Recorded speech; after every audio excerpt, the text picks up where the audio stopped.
மடப்புரம் கோவில் காவலாளி அஜித்தை காவலர்கள் தாக்கும் கொடூர காட்சி கிடைக்கப்பட்டிருக்கக்கூடிய நிலையில் தாக்குதல் தொடர்பான நேரில் பார்த்த நபர் அளித்த பேட்டியை நாம் பார்த்தோம். செய்தியாளர் நாகேந்திரன் இணைப்பில் இணைந்திருக்கிறார். அவரிடம் பேசலாம். நாகேந்திரன், தாக்கப்பட்டவர் நேரில் பார்த்த வினோத் அப்படிங்கிறவர் பேட்டி கொடுத்ததை நாம கேட்டுட்டு இருக்கோம். தோப்பு போன்ற பகுதிக்கு அழைத்து சென்று உணவு கொடுத்து சிறுநீரில் ரத்தம் வரும் அளவுக்கு தாக்குதலை, கொடூரமான தாக்குதலை முன்னெடுத்திருக்கிறாங்க. பிவிசி பைப், மூங்கில் கொம்பு போன்றவற்றால் கடுமையான தாக்குதலை முன்னெடுத்ததா அங்க நேர்ல பார்த்த ஒரு நபர் பேட்டி அளித்திருக்கிறத நம்ம பார்த்துக்கிட்டு இருக்கோம். அப்போ இந்த வீடியோக்கெல்லாம் நீதிமன்றத்தில் சமர்ப்பிக்கப்பட்டிருக்கா? இந்த வீடியோ எங்க எடுக்கப்பட்டது? மேலும் விவரம். ஷியாம், இந்த சிவகங்கை மாவட்டம் திருப்பணம் அடுத்த மடப்புரம் பத்திரகாளியம்மன் கோவிலில் அந்த பணியார் அந்த செக்யூரிட்டியாக இருந்த அஜித்குமார் காவலர்களால் அடித்து கொலை செய்யப்பட்ட வழக்கு விசாரணையின் போது மனுதாரர் தரப்பு வழக்கறிஞர் ஹென்றி திபேன் உயர்நீதிமன்ற மதுரை கிளை நீதிபதிகள் எஸ்.எம். சுப்பிரமணியம் மற்றும் மரியா கிளாட் ஆகியோர் அமர்வு முன்பு இது தொடர்பான அந்த காட்சிகளை அவர் நீதிபதிகளுக்கு தங்களது செல்போன் மூலமாக அந்த காட்சிகளை காண்பித்தனர். அதனை பார்த்த பிறகு நீதிபதிகள் கடும் அந்த கோபம் அடைந்தார்கள். ஒருவரை இவ்வளவு கடுமையாக தாக்குவதா உள்ளிட்ட பல்வேறு கேள்விகளை, சரமாரியான கேள்விகளை கேட்டிருக்கிறார்கள். இந்த வழக்கு விசாரணை என்பது சுமார் 2 மணி நேரத்திற்கு மேலாக உயர்நீதிமன்ற மதுரை அமர்வில் நடைபெற்று வந்த நிலையில்தான் உயர்நீதிமன்ற மதுரை அந்த அமர்வு என்பது முக்கியமான இடைக்கால உத்தரவு என்பதை பிறப்பித்திருக்கிறது. அது என்னவென்று பார்த்தோம் என்றால், மனுதாரர்கள் சமர்ப்பித்தவை நீதிமன்றத்தில் தொந்தரவு செய்கிறது, அதே போன்று அந்த சட்டவிரோத காவல் மரணம் அடிப்படை உரிமைக்கு எதிரானது எனவும் காவல்துறையினர் பொதுமக்களை பாதுகாக்கவே ஆகவே சட்டவிரோத காவல் மரணங்களை நீதிமன்றம் கடுமையாக பார்க்கிறது எனவும் தெரிவித்திருக்கின்றனர். இந்த வழக்கு விசாரணை தொடர்பாக விசாரணை மேற்கொண்டு வரும் திருப்புவனம் நீதித்துறையின் மேஜிஸ்ட்ரேட் அவரது விசாரணை அறிக்கையை இன்று சரியாக 3 மணிக்குள் நீதிமன்றத்தில் சமர்ப்பிக்க வேண்டும்.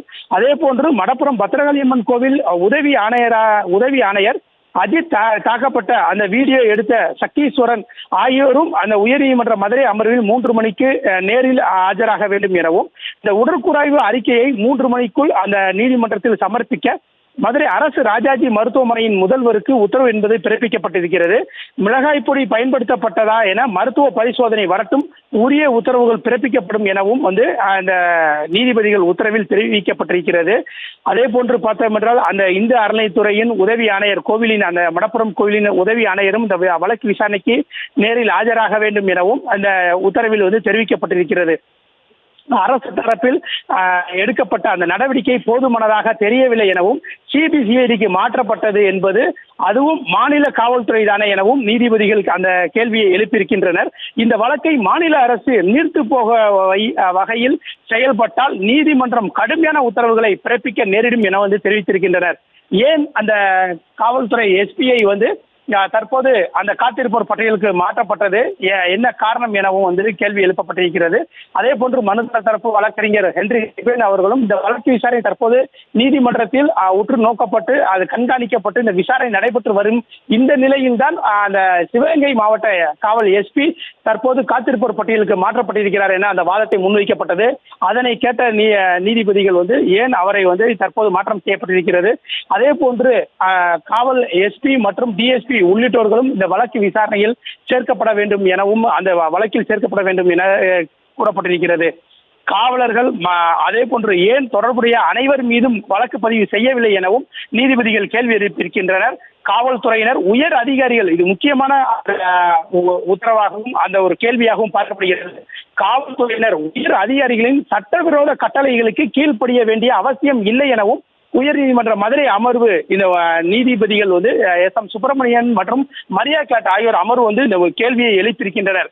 ஒரு காவல்துறை உயர் அதிகாரிகள் எந்த விதமான சட்டவிரோத கட்டளைகள் இட்டாலும் அதற்கு கீழ்ப்படிய வேண்டிய அவசியம் இல்லை என அந்த சொல்லியிருக்கின்றனர்.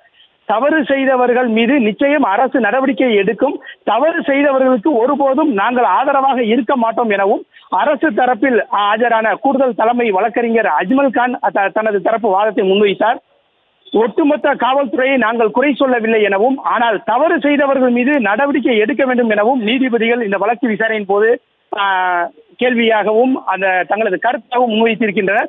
ஏன் இந்த வழக்கில் காவல்துறை கண்காணிப்பாளர் மற்றும் துணை கண்காணிப்பாளர் மீது நடவடிக்கை எடுக்கப்படவில்லை எனவும் நீதிபதிகள் கேள்வி எழுப்பியிருக்கின்றனர்.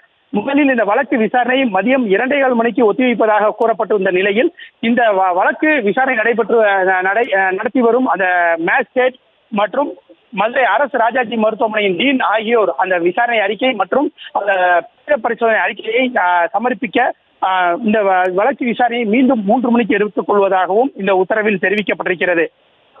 அஜித்தை எதற்காக வெளியே வைத்து விசாரணை செய்தீர்கள், ஏன் காவல் நிலையத்தில் வைத்து விசாரணை செய்யவில்லை எனவும் நீதிபதிகள் இந்த வழக்கு விசாரணையின் போது கேள்வி எழுப்பியிருக்கின்றனர். அஜித்குமார் மரணத்திற்கு அரசே பொறுப்பேற்க வேண்டும் எனவும் ஒரு முக்கியமான அந்த ஒரு குற்றச்சாட்டையும் அரசுக்கு நீதிபதிகள் அந்த முன்வைத்திருக்கிறார்கள். அஜித்குமார் மரணத்திற்கு அரசு தான் பொறுப்பேற்க வேண்டும் எனவும் தெரிவித்திருக்கின்றனர். மாவட்ட நீதிபதி தலைமையில் நீதி விசாரணை நடத்த உத்தரவிட நேரிடும் எனவும் இந்த கேள்விகளுக்கு டிஜிபி பதில் மனு தாக்கல் செய்ய வேண்டும் எனவும் நீதிபதிகள் இந்த தங்களது உத்தரவில் தெரிவித்திருக்கின்றனர். எஸ்பியை உடனடியாக இடமாற்றம் செய்தது ஏன் எதிர்கொள்ள வேண்டியதானே எனவும் நீதிபதிகள் தங்களது அந்த வழக்கு விசாரணையின் போது கேள்விகளை வைத்திருக்கின்றனர்.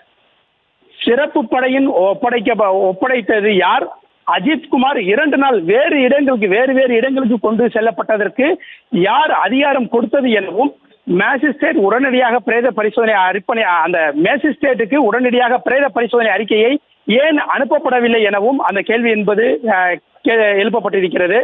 அரசு மக்களுக்கு வெளிப்படையாக இருக்க வேண்டும் எனவும் நாகேந்திரன், நீங்க தொடர்ந்து இணைப்பு இருங்க, நாம பேசலாம்.